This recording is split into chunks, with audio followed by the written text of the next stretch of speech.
Hello students, this is science के। तो आज के लेक्चर में हम डिस्कस करेंगे डिस्कवरी ऑफ प्रोटॉन यानी कि एनोड रे एक्सपेरिमेंट। तो नोटबुक निकालिए, हेडिंग लगाइए। आज का टॉपिक डिस्कवरी ऑफ प्रोटॉन, और सेकंड हम इसको क्या बोलेंगे, एनोड रे एक्सपेरिमेंट। अगर आपने लास्ट लेक्चर देखा होगा तो उसमें हमने किया है डिस्कवरी ऑफ इलेक्ट्रॉन यानी कि कैथोड रे एक्सपेरिमेंट। और जो लास्ट का रिजल्ट निकला था वो ये था कि कैथोड इलेक्ट्रोड से प्रोड्यूस हो रही है, इमिट हो रही है। ठीक है, रीजन क्या था कि जैसे ही करंट पास होता है जो हीटिंग इफेक्ट है वो गैसेस पर आता है, उसकी वजह से वहां पर रेडिकल बनते हैं और रेडिकल है वो आयंस में कन्वर्ट होते हैं। ये हमने डिस्कस किया। एक रिजल्ट और निकला था कि जो कैथोड रे का फंडामेंटल पार्टिकल है वो इलेक्ट्रॉन होता है, वो सभी केसेस के लिए है। ओके, एक दो हमने इंपॉर्टेंट पॉइंट और पढ़े थे। जैसे थॉमसन ने एक नेगेटिव पार्टिकल निकाला था जिसको उन्होंने कॉर्पस्कल्स कहा था, क्लियर। लेकिन नेगेटिव पार्टिकल को जो इलेक्ट्रॉन नेम दिया था वो स्टोनी ने दिया था। तो आज हम उसी चीज को आगे बढ़ाएंगे।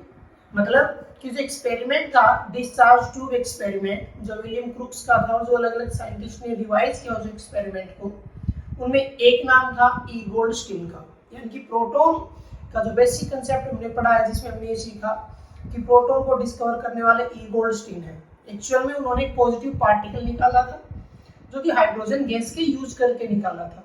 ओके, और उस पॉजिटिव पार्टिकल को जो प्रोटॉन नेम दिया था और उसको जो किसी अदर न्यूक्लियाई में जो चेक करने वाले थे वो थे रुदरफोर्ड। तो ये सारी बेसिक कंसेप्ट हम कर चुके हैं। अब एक्चुअली रहा कैसे होगा, चीजें लगभग सेम आएंगी, कुछ ही पॉइंट्स पर लेंगे। यानी कि डिस्कवरी ऑफ इलेक्ट्रॉन अगर आपने पूरा अच्छे से किया है, उसको बार बार रिवाइज किया है, तो वही सेम चीज यहाँ पे अप्लाई होगी। ठीक है, तो उतना लेंथी नहीं जाएगा ये टॉपिक। तो वही बेसिक चीजें कुछ, यानी कि डिस्कवर करने वाले कौन थे, बाय ई गोल्डस्टीन। ओके, और इन्होंने क्या डिस्कवर किया था, एक पॉजिटिव पार्टिकल डिस्कवर किया था, एक पॉजिटिव पार्टिकल। और ये पॉजिटिव पार्टिकल एक्चुअल में क्या था, गैसियस आयन था। क्या था, गैसियस आयन था। और ये जो गैसियस आयन था ये एक्चुअल में हाइड्रोजन आयन था, हाइड्रोजन आयन था। और बाद में इस पॉजिटिव पार्टिकल को जो प्रोटॉन नेम दिया था, और ये प्रोटॉन नेम देने वाले थे रुदरफोर्ड। ठीक है, तो इसकी डिस्कवरी है एनोड रे एक्सपेरिमेंट। कैथोड रे का जो प्रोड्यूस होना है वो कैथोड इलेक्ट्रोड से था, यानी कि नेगेटिव पार्ट से था जो पॉजिटिव की तरफ जा रहा था। एनोड रे में कहां पर होगा, उसकी जो डायरेक्शन है वो कैथोड की तरफ होगी। क्लियर। तो यहाँ पर जो मेन चीज आएगी वो आएगी एनोड रे। क्या आएगा, एनोड रे आएगा। और इसको क्या बोला जाता है, केनाल रे भी इसको बोला जाता है। अब ये कैसे हुआ, तो हम चीजें स्टेप्स में समझेंगे। सेम वही पहला पॉइंट हम लिखेंगे रिक्वायरमेंट की, इसके लिए क्या क्या चाहिए। तो चीजें वही है, क्या, discharge glass tube. Okay, length वगैरह हम क्लियर सारा कर चुके हैं। सेकंड, हाई वोल्टेज सोर्स और 2 इलेक्ट्रोड्स। लेकिन इसमें चेंज है कि उसमें जो स्टार्टिंग में इलेक्ट्रोड यूज किए गए थे वो पूरे प्लेन थे, मतलब फुली थे। और बाद में नोड को परफोरेटेड यूज किया गया था कि एक्चुअल में लो प्रेशर पर भी करंट पास हो रहा है, नहीं हो रहा, तो वहां पे हमने परफोरेटेड नोड का यूज किया था। यहाँ पर जो 2 इलेक्ट्रोड है उनमें से यूज किया जाएगा एक परफोरेटेड कैथोड। परफोरेटेड कैथोड का यूज किया जाएगा। फिर परफोरेटेड एनोड किसके लिए यूज किया था, कैथोड रे के लिए। क्लियर। और ये जो परफोरेटेड कैथोड है ये किसके लिए यूज करेंगे, एनोड रे के लिए। क्लियर। और एक वही क्या, डिटेक्टर। और डिटेक्टर क्या लिया गया था, जिंक सल्फाइड स्क्रीन लिया गया था, जिंक सल्फाइड स्क्रीन। तो ये सारी चीजें आ गई सेम। क्लियर। अब अगर डायग्राम की बात करें तो सेम वही बनेगा, 20 ग्लास ट्यूब, ठीक है। तो अगर हम डायग्राम दोबारा बना रहे हैं तो आज मैं एक पॉइंट को चेंज करूंगा और वो पॉइंट रहेगा कैथोड और एनोड का, यानी कि जो कल हमने साइड आज हम चेंज करेंगे। कल हमने यहाँ पे कैथोड लिया था, आज हम कैथोड यहाँ पर लेंगे। वो कैथोड कैसा है, वो परफोरेटेड है, यानी कि उसके अंदर होल्स प्रेजेंट है। बाकी सारी चीजें सेम है, वही वैक्यूम पंप, सबसे पहले वैक्यूम क्रिएट करना होगा, सारी चीजें सेम आएंगी। तो आज ये जो पार्ट है हमारा ये पॉजिटिव है, यानी कि ये एनोड है। ये पार्ट ये नेगेटिव है, यानी कि कैथोड है। क्लियर? तो ये पॉजिटिव आया, ये नेगेटिव आया। तो ये नेगेटिव है और ये पॉजिटिव है।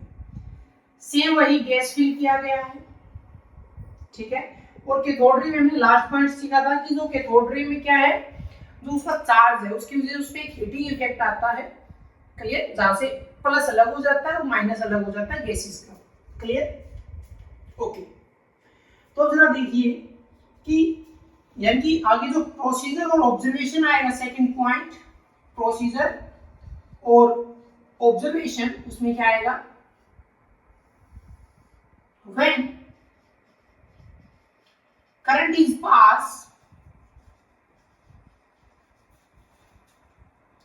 when current is passed,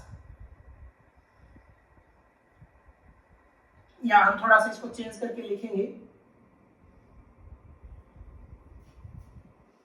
high voltage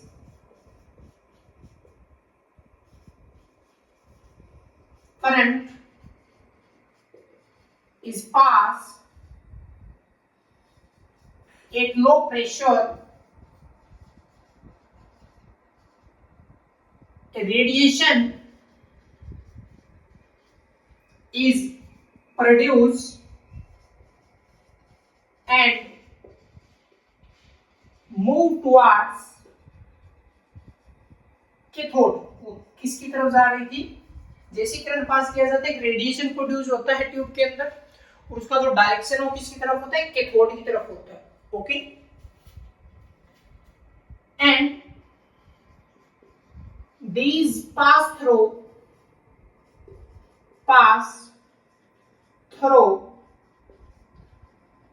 perforated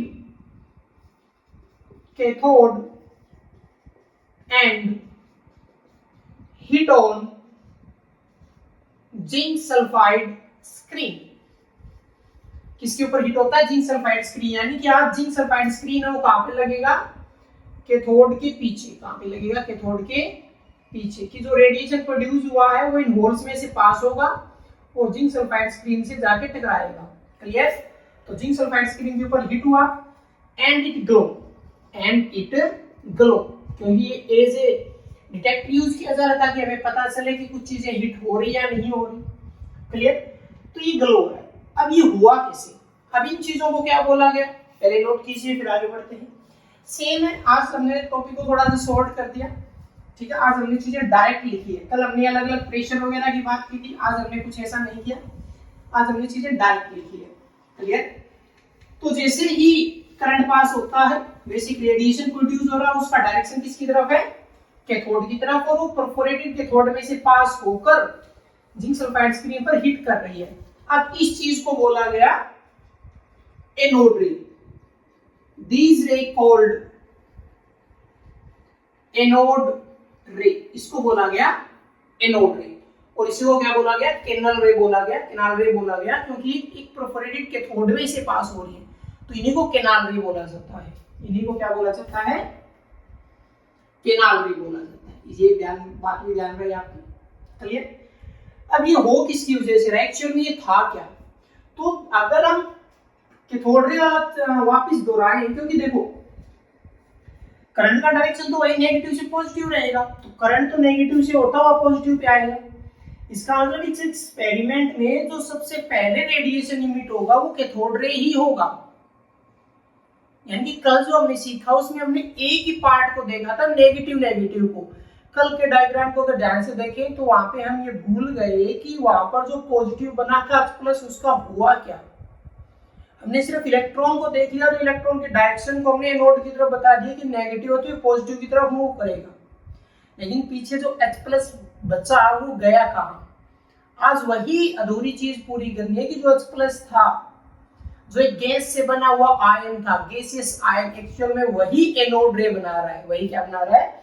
anode रे बना रहे हैं। यानी कि जो हाइड्रोजन गैस के ऊपर इफेक्ट आ रहा है कैथोड रे का, रेडिकल, और रेडिकल से चीज किसमें कन्वर्ट हो रही है? H+ में, और फिर क्या बन रहे हैं?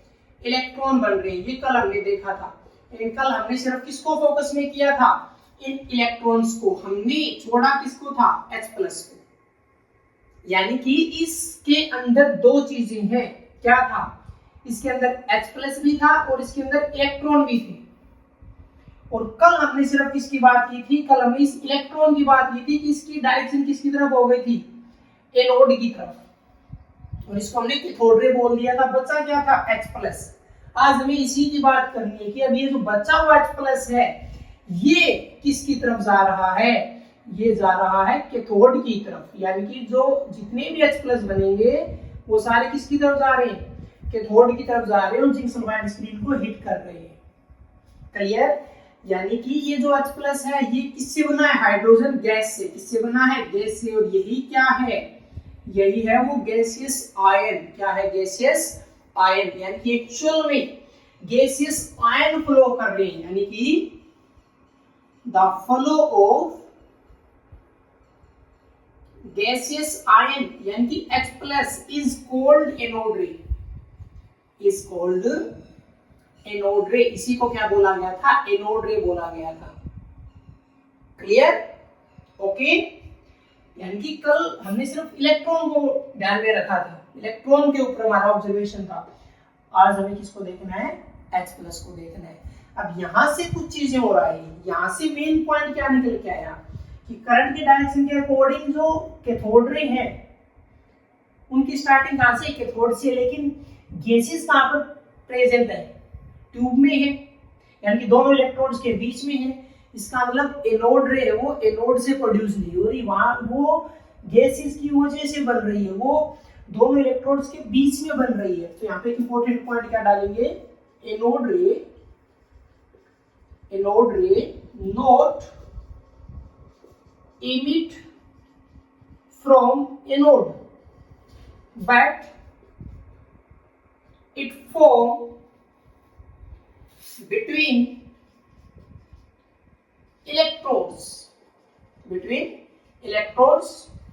due to heating effect of cathode ray. Cathode ray की वजह से क्या बन रहा है? एनोड रे बन रहा है। चीजें वही है, टॉपिक वही है, कोई चेंज नहीं है। बस नया क्या है कि कैथोड एनोड रे को चेक करने के लिए कैथोड को क्या बनाया गया है? परफोरेटेड बनाया गया है, और कोई नहीं है। क्लियर? यानी कि अगर कैथोड रे ना बने तो एनोड रे नहीं बनेगी। कैथोड रे की वजह से ही क्या बन रहा है? एनोड रे बन रहा है। ओके। यानी कि दो अलग अलग, सीधी भाषा में बोला जाए, सिंपल तरीके से देखा जाए तो दो अलग अलग पार्टिकल है, एक प्लस और एक माइनस। माइनस वो एनोड की तरफ जा रहा है, प्लस वो कैथोड की तरफ जा रहा है। दो अलग अलग चीजें हैं। क्लियर? यानी कि अब ई गोल्डस्टीन ने लास्ट में क्या बोला कि जो गैसियस आयन है, यानी कि इसका नेचर क्या है? ये जो गैसियस आयन है, क्या? गैसियस आयन यानी कि H+, ये क्या है? एक पॉजिटिव पार्टिकल। क्या है? पॉजिटिव पार्टिकल है। और ये पॉजिटिव पार्टिकल किसकी तरफ मूव कर रहा है? Towards cathode. टुवर्ड्स कैथोड की तरफ जा रहा है। यानी कि पॉजिटिव नेचर का है। क्या है? ये एक पॉजिटिव नेचर का है। क्लियर? अब इसकी आएंगी कुछ प्रॉपर्टीज। अब हम लास्ट का पॉइंट देखते हैं, प्रॉपर्टीज ऑफ एनोड रे। क्लियर? अच्छे से नोट कीजिएगा। क्लियर? पहले नोट कर लो, फिर हम देखते हैं प्रॉपर्टीज ऑफ एनोड रे। क्लियर? तो एक प्रॉपर्टी तो यही बनेगा, क्योंकि जो वर्ड है प्रोटॉन वो रुदरफोर्ड ने दिया था। ई गोल्डस्टीन की बात कहां पे रुक गई थी? पॉजिटिव पार्टिकल पर, यानी कि गैसियस आयन पर ही रुक गई थी। क्लियर? अब अगर आपको याद है तो कैथोड रे किससे बना था? इलेक्ट्रॉन से बना था। चाहे गैस कोई भी ले, चाहे गैस कोई भी ले, कैथोड रे हमेशा किससे बनेगा? इलेक्ट्रॉन से, क्योंकि वो सभी में प्रेजेंट होता है। ओके, तो देखते हैं प्रॉपर्टीज। प्रॉपर्टीज में क्या है। तो क्या आएगा, नंबर 1, एनोड रे made by gaseous ion not from proton, वो प्रोटॉन से नहीं बनी होती, वो सिर्फ किससे बनी होती है, गैसियस आयन से। और सबसे पहले जो गैस यूज किया गया था वो हाइड्रोजन था। क्या था, हाइड्रोजन था। यानी कि जो गैसियस आयन था, तो वो गैसियस आयन क्या था, वो था H+। क्या था, H+ था। और जब रुदरफोर्ड का कंसेप्ट आया, जब रुदरफोर्ड ने प्रोटॉन नेम दिया, इस एक्सपेरिमेंट को दोबारा रिवाइज किया, तब ये देखा गया कि जो हाइड्रोजन एलिमेंट होता है उसमें इलेक्ट्रॉन भी एक होता है और प्रोटॉन भी एक होता है। और जब इलेक्ट्रॉन इमिट हो जाएगा तो सिर्फ क्या बनेगा, H+।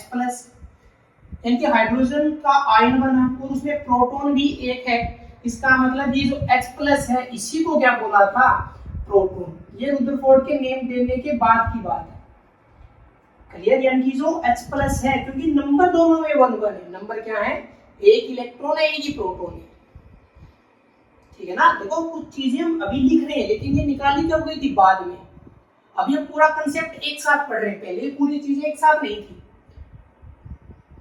ठीक है, यानी कि जो चीजें आपस में जुड़ गई, कोई चीज बाद में डिस्कस हुआ, सारा कंसेप्ट एक साथ जुड़ा, हम तो एक साथ पढ़ रहे हैं। तो ये बाद का पॉइंट था। यानी कि ई गोल्डस्टीन के अकॉर्डिंग गैसियस आयन, यानी कि सिर्फ हाइड्रोजन के केस में, यानी कि ओनली इन हाइड्रोजन, सिर्फ हाइड्रोजन के लिए एनोड रे का मतलब क्या है, बाय प्रोटॉन।